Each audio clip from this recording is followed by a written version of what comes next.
आप सभी मित्रों का मेरे YouTube चैनल प्रोफेसर मिर्जा सदबेग पर स्वागत है। विद्यार्थी मित्रों, हमने इसके पूर्व कबीरदास जी के कुछ दोहों का संदर्भ सहित अर्थ स्पष्टीकरण देखा है। इनमें से कुछ दोहे शेष रहे हैं, संभवतः 6 दोहे इनके शेष रहे हैं। इसको हम आज के पीरियड में पूरा करने की कोशिश करेंगे। जैसे कि आप जानते हैं कि कबीरदास जी एक संत कवि होकर गए हैं और इनके जितने भी दोहे हम जो देख रहे हैं, उनके अर्थ को जो हम देख रहे हैं, तो ये हमको ऐसे नहीं लगता है कि कबीरदास जी के दोहे ये उस समय के समाज को लेकर लिखे गए हो। हमको तो ऐसे लगता है कि आज के समाज को लेकर या आज के समाज की विशेषताओं को ध्यान में रखकर ही ये शायद दोहे लिखे गए हैं। हमने इसके पहले जो दोहा देखा था वो शायद यह था कि मद तो बहुतक भांति का, ताहि न जाने कोय, तन मद मन मद जाति मद माया मद सब लोग। यानी जितने भी मद है ये सभी क्या है, सभी इस शरीर को या इस प्राकृतिक आपदा को ही आमंत्रित करते हैं। और ये सभी लोगों में ये गर्व होता है, लेकिन हमको दिखाई नहीं देता। लेकिन इन सब में या कुछ एक ऐसे व्यक्ति होते हैं जो जिसको के गर्व कभी नहीं होता है, घमंड कभी नहीं होता है, और ऐसा ही व्यक्ति श्रेष्ठ कहलाता है, ऐसा ही व्यक्ति महात्मा कहलाता है। यहाँ तक हम पिछले पीरियड में आए थे। आज हम जो है एक नए दोहे के साथ आरंभ करेंगे। ये दोहा ठीक ऊपर के दोहे से ही संबंधित है, उसी को आधार बनाकर आगे दिखा गया है। जैसे ऊपर मत के प्रकार बताए गए हैं, उस प्रकार जब हम विद्या का दान कर रहे हैं, या मैं ये कह दूं कि हम आपको पढ़ा रहे हैं, मतलब विद्या का ज्ञान आपको करा रहे हैं, इसमें भी हमको क्या है, हमको जो है कुछ गर्व कभी कभार ऐसे दिखाई देता है। बहुत सारे लोगों में, बहुत सारे अध्यापकों में यह अवगुण होता है कि मैं जैसे पढ़ाता हूँ दूसरा कोई या अन्य कोई पढ़ा नहीं पाता है या पढ़ा नहीं सकता है। मैं ये गर्व की बात कर रहा हूँ, मैं ये अपनी तौर पर, ये अपनी बात मैं नहीं कहता या कर रहा हूँ ना, ये तो कि मैं किसी और को कह रहा हूँ, केवल उदाहरण के स्वरूप या उदाहरण के तौर पर आपके सामने ये रख रहा हूँ कि बहुत सारे लोग हैं, बहुत सारे ज्ञानी है, बहुत सारे विद्वान है, बहुत सारी किताबें लिखी है, लेकिन उनको घमंड है, उनको गर्व है, उनको मद है कि तो वो कहते हैं, बहुत बार कहते हुए ये देखा गया है। क्या कहते हुए देखा गया कि मैं जो पढ़ाता हूँ या मुझे जो ज्ञान है, अन्य किसी को ज्ञान नहीं है। न तो केवल विद्या का ही ज्ञान, बल्कि बहुत सारे प्रकार का ज्ञान, मैंने इसके पहले भी कहा था। ठीक उसी को लेकर यहाँ पर दूसरा दोहा भी कबीरदास जी ने लिखा है। क्या कहते हैं कबीरदास जी, देखिए इसको पढ़ना है, मेरे साथ साथ जो है आपको भी पढ़ना है, इसीलिए मैंने स्क्रीन पर ये दोहे आपके लिए टाइप करके यहाँ पर रखे गए हैं। किताब का ये पीडीएफ नहीं है, बल्कि मैंने इसको टाइप करके आपके सामने रखा ताकि हर एक दोहों का अर्थ आपको समझ में आ जाए। जब भी कॉलेज आरंभ होता है उस समय मैं ये इसकी एक प्रति आपको मैं दे दूंगा, लेकिन जब तक हमारा संपर्क आपसे नहीं हो पाता है, तब तक जो है आप इसी से काम चला लीजिएगा। क्या है, विद्या मद और गुण ही, अवगुण ही, अवगुण यानी जो गुण अच्छे नहीं है, निर्गुण है, निर्गुण है यानी बुरे गुण है ना। विद्या मद, विद्या हम जानते किताब को कहते हैं, या पुस्तकीय ज्ञान को विद्या मद कहते हैं। अभी जैसे जिसका उदाहरण दिया है कि किताबें क्या पढ़ ली है और वो इकलौता फिरता है कि मुझे मैं सबसे ज्ञानी आदमी हूँ, हालांकि ऐसा नहीं है। हमने पहले दोहे में ही देखा था, पोथी पढ़ी पढ़ी जब मुआ पंडित भया न कोई, ढाई अक्षर प्रेम का पढ़े सो पंडित हो, है ना। उस तरह से बहुत से लोगों को विद्या का मद होता है, गर्व होता है कि मैं इतना ज्ञानी हूँ। अवगुण मद, बहुत से लोगों में ऐसा होता है कि कुछ अवगुण होते हैं, बुरे गुण होते हैं, काम अच्छा करता है, कुछ ना कुछ ऐसे गुण होते हैं उनमें कि किसी को भी अच्छा नहीं कहेगा, अंत में किसी को बुरा ही कहेगा। यद्यपि कोई कहता है, उदाहरण के लिए मैं बता रहा हूँ कि अरे तुम्हारे भाई ने तो गाड़ी ली, क्या हाँ बैंक से ली होगी, खेत बिकाया होगा, या कोई जगह बिकाई होगी, मतलब अच्छा तो नहीं कहेंगे लेकिन बुरा कहेंगे, क्योंकि इनमें आदत है बुरा बोलने की, बुरा सोचने की।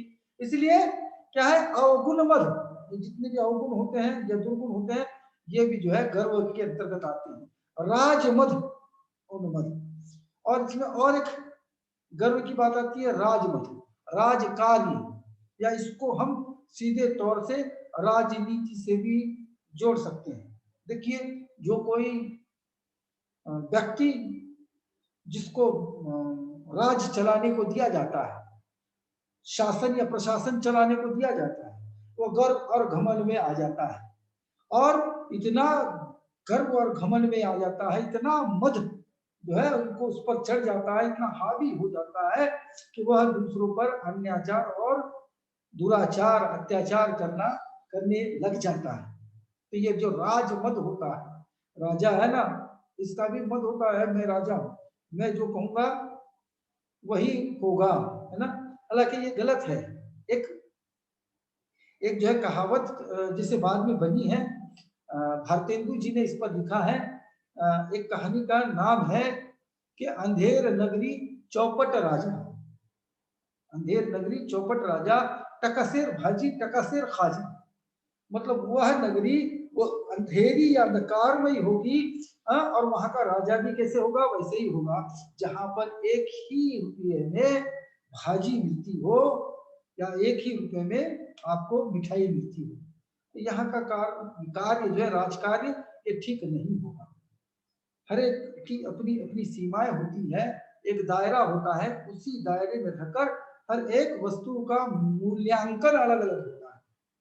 लेकिन लोग राजमत में आ जाते हैं, अधिकार दे दिया उसका प्रयोग करते हैं, अनैतिक प्रयोग करते हैं, नीति को लेकर नहीं। इसलिए इस प्रकार के मदों से, इस प्रकार के गर्व से आदमी अंधा बन जाता है। अनमद, अनमद यानी अंधा बन जाता है। उसको समझ में नहीं आता है कि मैं इतला रहा हूँ, गर्व कर रहा हूँ, है, इसलिए दूसरे पर अत्याचार अत्याचार करता है। उसमें कई दुर्गुण है। वो कहता है कि जैसे मैं ही ज्ञानी हूँ, हालांकि बहुत सारे लोग जो है इस दुनिया में, इस संसार में ज्ञानी है, लेकिन इसको गर्व है। तो ये क्या है, ये जो है इस तरह का व्यक्ति कहता है कि अंधा होता है। अगली पंक्ति देखिए, इतने मद को रद्द करे, मतलब ऐसे मद को यदि हम अपने शरीर से दूर करें, ये इतने भी मद, जो जितने भी गर्व है, घमंड है, यदि ये हमारे जीवन में न आए, या हमारे शरीर में यदि ये वास न करे, इनको हम अपने शरीर में रहने न दे, इनको दूर रखे, या इनसे हम दूर हो जाए, तो हमें निश्चित ही तब पावे अनहद, अनहद, अनहद यानी आनंद, आनंद की प्राप्ति या संतोष की प्राप्ति, या अच्छा महसूस करना। तभी जाकर हम जो है अच्छा महसूस कर सकते हैं, तभी जाके हमारे जीवन जो है वो शांति के समय, शांति के साथ और आनंदमयी जीवन हमको मिल सकता है। लेकिन कब, ये जितने भी प्रकार के गर्व है, ये हमको हमारे शरीर से दूर रखनी चाहिए, रद्द करनी चाहिए। रद्द यानी दूर का, हद्दपार जिसको हम कहते हैं, कि हमारे शरीर से इनको जब दूर रखेंगे, तभी जाकर जो है हमें आनंद की प्राप्ति होगी। शायद आपको ये समझ में आ गया होगा। देखिए अगला दोहा, अगला दोहा, और उसमें कबीरदास जी क्या करें, जैसे मैं आपको बता दूं कि पिछले ही 31 मई को एक तंबाकू निषेध दिन मनाया जाता है। इस वर्ष भी वो मनाया गया है। और जो लोग व्यसन करते हैं, जो बुरी आदतें उनमें है, विशेषकर व्यसन की, व्यसन अर्थात क्या कहते हैं कि नियमित रूप से वह तंबाकू का सेवन करना या शराब का सेवन करना, इसके जो आदि है उसको व्यसनाधि कहते हैं, या व्यसनी व्यक्ति कहा जाता है। तो ये जितने भी सारी ये चीजें हैं जो नशा करते हैं, नशापान जिसको हम कहते हैं, व्यसन यानी नशा करना, जो बहुत अधिक गलत है। और ये बात तो हम भी जानते हैं।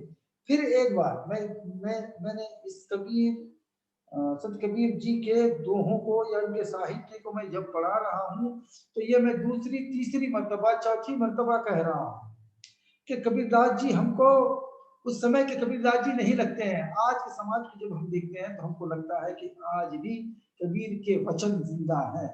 उन्होंने जो कहा, आज भी हमको ऐसे लगता है कि हमारे आसपास ही ये चीजें घटित हो रही है। आज भी हमारे संसार में इस प्रकार की वस्तुएं जैसे उस समय थी, आज भी वैसे ही है।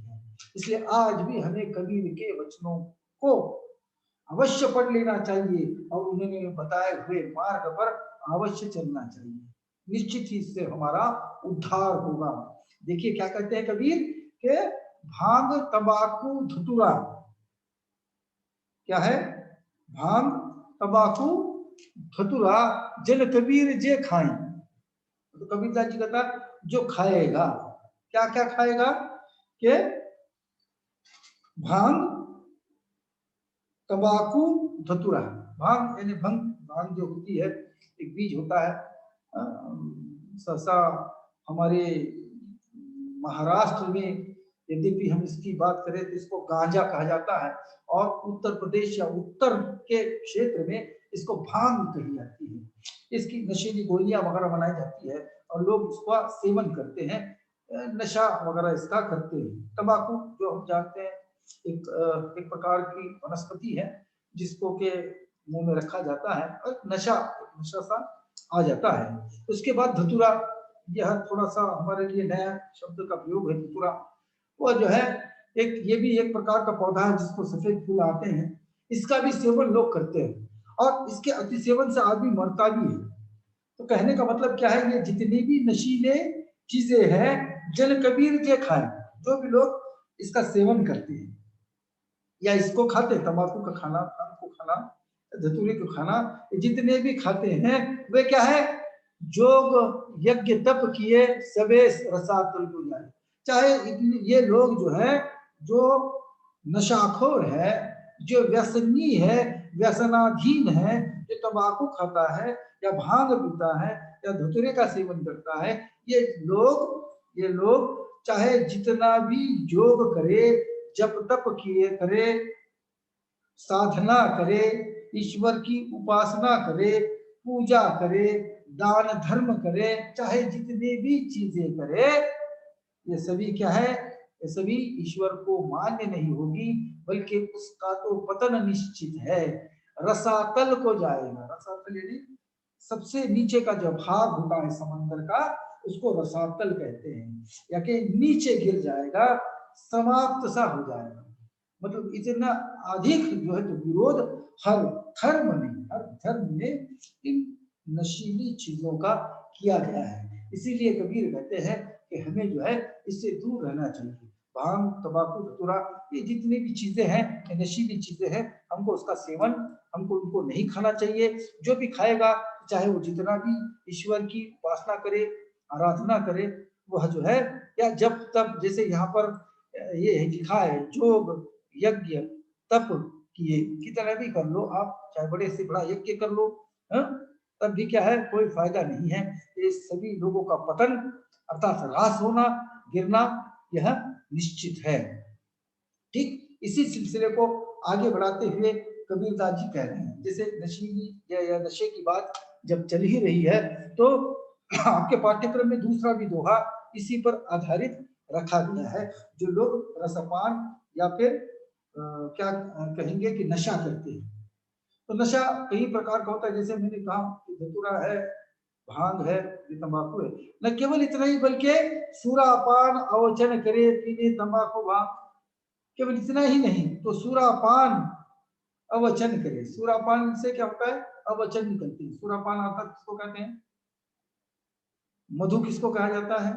देखिए, सुरा हो गया, मधु हो गया, ये सब जो है शराब के नाम है। हिंदी में शराब को ये मदिरा कहते हैं या मधु कहते हैं या सुरा कहते हैं। जितनी भी चीजें, इसको शराब के लिए पर्यायी शब्द का उपयोग होता है।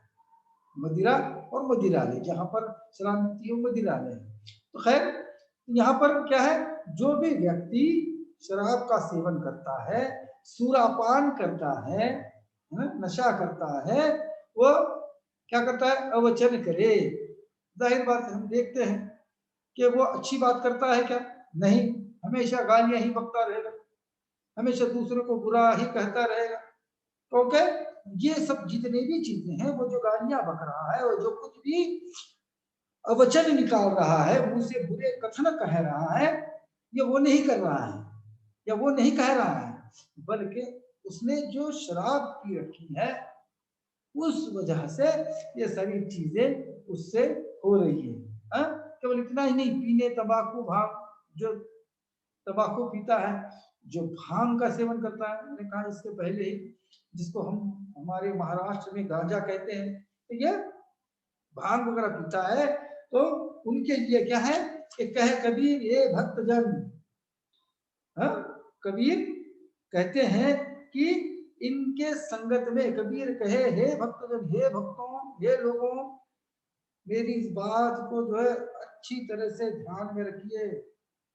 यद्यपि ऐसे लोग जब तुमको दिखेंगे जो सुरापान करते हैं, भांग पीते हैं, तंबाकू खाते हैं, धतूरा खाते हैं, नशे की चीजें लेते हैं या नशा करते हैं, तो हे लोगों संभल जाओ, तिनको करो न संग, इनको अपने साथ बिल्कुल ही मत रखिए, आप इनके साथ संगत मत कीजिए। तो इससे पहले भी कहा था कि बुरी संगत का नतीजा बुरा ही होता है, अच्छी संगत या अच्छे मित्र का यदि सहवास आपको है तो वो अच्छा ही होता है, बुरे संगत का नतीजा बुरा ही होता है।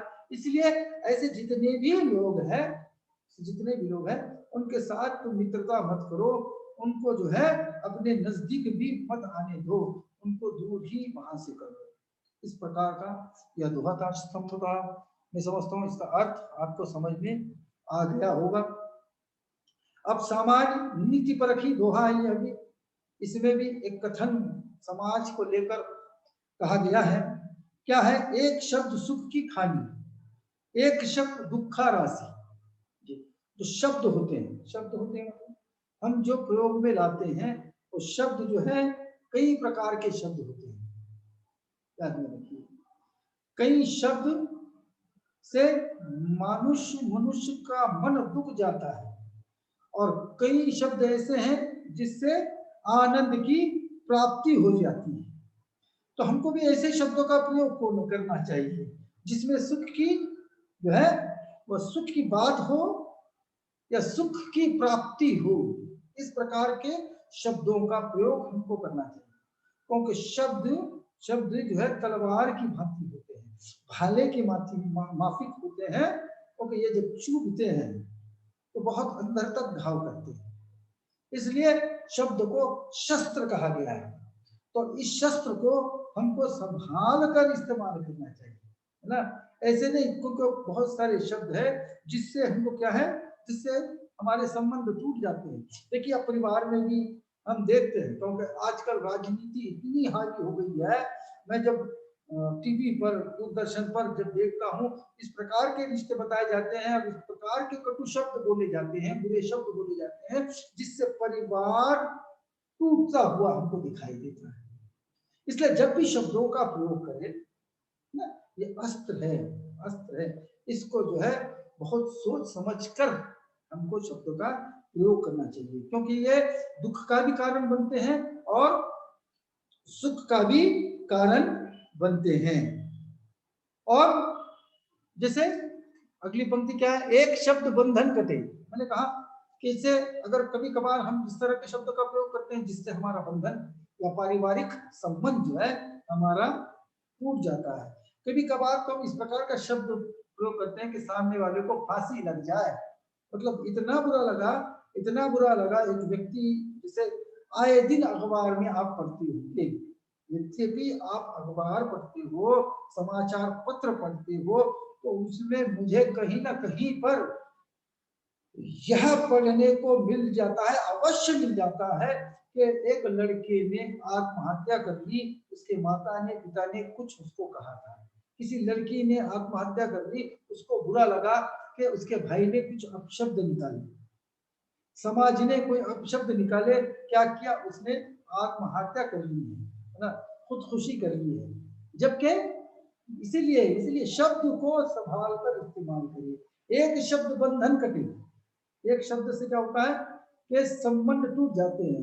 कभी कभार तो आदमी भी समाप्त हो सकता है, गले में फांसी का फंदा लग सकता है ना। शब्द का प्रयोग यद्यपि अगर सही नहीं हुआ, संभाल कर हमने शब्द का प्रयोग नहीं किया, तो इससे काफी नुकसान, काफी परेशानी का सामना इस संसार को, इस समाज को, हमारे परिवार को करना पड़ता है। इसलिए इसलिए हम जब भी शब्दों का प्रयोग करेंगे, अपने विचारों को जब अभिव्यक्त करेंगे, शब्द को संभाल कर जो है इस्तेमाल करना चाहिए। यही बात यहाँ पर कबीरदास जी कह रहे हैं। आगे क्या कहते हैं देखिए, आगे वो कहते हैं शब्द जू ऐसा बोलिए तन का आपा। शब्द हमारे लिए क्या है, ऐसे प्रयोग करना चाहिए जिससे तन की थकान मिटनी चाहिए, शरीर में जितनी भी थकान है वो मिट जाती है। ऐसे शब्दों का प्रयोग हमको करना है, बुरे शब्दों का नहीं, है ना, जिससे हमें भी अच्छा लगे। कभी कभार क्या होता है कि हम जो है कई बार इस तरह के शब्दों का प्रयोग करते हैं, बाद में चलकर हमें भी पछतावा होता है, और हम ही क्या करते हैं कि यार मैंने ऐसे बोलना नहीं चाहिए था, है ना। हमारे ही शरीर को उसकी हानि हो जाती है, हमें पछतावा होता है और हम ही यही सोचते बैठ जाते हैं ना। इसलिए ऐसे शब्द का प्रयोग कीजिए, ऐसे शब्दों को बोलिए जिससे तन का आवा होए और उनको शीतल करे। मतलब ऐसे शब्द जो दूसरों को ठंडक पहुंचाती है। ठंडक पहुंचाते मतलब फ्रिज में रखकर नहीं, बल्कि आनंद की प्राप्ति करती हो उनको अपने जीवन में जैसे ऐसे लगे कि कितना अच्छा, मतलब अच्छा महसूस, आनंदी उनका जीवन हो जाके। इस तरह के वचन, इस तरह की बातें हमको करनी चाहिए, इस तरह के शब्दों का प्रयोग करनी चाहिए जो दूसरों को जो है आनंद की प्राप्ति करे, अपन को सुख होए और अपने को भी सुखी रखे। मैंने कहा कि मैंने गलत शब्द का प्रयोग किया, सामने वाला भी दुखी हो गया और बाद में मैं भी दुखी हो गया, मेरा भी शरीर पश्चाताप से जल रहा है और सामने वाले व्यक्ति को भी बुरा लग रहा है। तो दोनों व्यक्तियों में परेशानी का सबब यही शब्द बने। इस कारण शब्द को जो है हम उसी तरह से इसका प्रयोग करें जिससे दूसरों को शांति मिले, शीतलता प्रदान हो और हमें भी सुख का अनुभव हो। यह इसका अर्थ था। अंतिम दोहा हम देखेंगे रविदास जी का, क्या है कि पीछा लगाई जाए था लोक वेद के साथी, आगे थे सदगुरु मिला दीप दिया हाथी। मतलब क्या है, ये जो है रविदास जी अपने सदगुरु की महिमा का गान करते हुए, उनकी प्रशंसा करते हुए वो जो है कह रहे हैं, क्या कह रहे हैं, परंतु क्या है, पीछे लगाया जाई था, मैं भी लोगों के पीछे लग गया था, लोक वेद के साथ, लोगों के साथ मैं भी पीछे उनके चला गया। लोग कहते थे कि भक्त है, हम भी ईश्वर को प्राप्त कर रहे हैं, तो हम भी उन्हीं के पीछे, मतलब कर्म कांड करते हुए मैं भी उन लोगों को, उन भक्तों के पीछे मैं भी लगा रहा ईश्वर को प्राप्त करने के लिए। लेकिन मुझे क्या ईश्वर मिले, नहीं मिले, है ना, क्योंकि ये कर्मकांडी लोग थे, ये सच्चे भक्त नहीं थे, है? इसलिए लेकिन मैं उनके पीछे गया, लेकिन हुआ क्या है कि मुझे तो अपने आगे थे सतगुरु, मुझे तो उनमें एक सतगुरु मिले। मतलब मैंने कहा गुरु का यहाँ पर गौरव या गुरु का गुणगान यहाँ पर कबीरदास जी कह रहे हैं, कहते कि मुझे तो सतगुरु मिला, अच्छा गुरु, सत्य गुरु। मतलब इनके गुरु जो है वो रामानंद थे, इसलिए वो कहते कि मुझे तो सतगुरु आगे मिला जिसने मुझे जो है हाथ में दिया दिया, दिया यानी प्रकाश, एक नई ज्योति, प्रकाश की ज्योति या नया मार्ग मुझे उस सतगुरु ने ही दिखाया है। उसी उन्होंने ही मेरा मार्ग प्रदर्शित किया या पथ का प्रदर्शन किया और मैं उसी मार्ग पर मैं आगे बढ़ता गया। हम यहाँ आकर हम रुकते हैं। संभवतः कबीरदास जी के जितने जो है आपके पाठ्यक्रम में रखे हैं, जितने से तात्पर्य 25 दोहों को आपको जो है इसमें रखा गया है। इन 25 दोहों में आपने जो देखा होगा कि ये जितने भी दोहे हैं ये नीति परक दोहे हैं। कुछ सदगुरु की महिमा को लेकर भी लिखे गए हैं, कुछ साधु या साधक उनको भी लेकर लिखे गए हैं, जिनमें से 2 3 दोहे मैंने आपको बताया है कि ये बहुत महत्वपूर्ण है। तो इस तरह से आपके और ये जो आपका तृतीय वर्ष है ये महत्वपूर्ण है और छठा सेमिस्टर है। इसी पर आगे जो भी आपको पढ़ना है, एमए करना है, यही आपका सिद्धांत या जो बेस कहते हैं, सैद्धांतिक जो चीजें हैं आपके पाठ्यक्रम की, वो इसी 3rd ईयर से ही या तृतीय वर्ष से ही आपको मिलेगी, ताकि आप यहीं पर इसको ध्यान दीजिएगा। तो आगे चलकर जब आप एमए करोगे तो यहाँ पर ये जो है काफी आपको सहायक सिद्ध होगी। यहाँ पर आकर हम रुकते हैं, अगले पीरियड में फिर मिलेंगे एक नए संत कवि के साथ। लेकिन केवल इतनी बात आप याद ध्यान में रखिएगा, हमने अब तक आपको 2 संत कवि पढ़ाए हैं। पहले हमारे संत कवि थे संत नामदेव जी, और दूसरे कवि जिनके पाठ्यक्रम को हमने आज समाप्त किया वो थे संत कबीरदास जी। संत कबीरदास जी भक्ति कालीन साहित्य के एक श्रेष्ठ संत कवि होकर गए हैं। इतनी बात ध्यान में आप रखिएगा। यहाँ पर आकर मुझे दीजिएगा इजाजत, फिर मिलेंगे एक नए कवि के साथ। तब तक घर पर रहिए, सुरक्षित रहिए। धन्यवाद।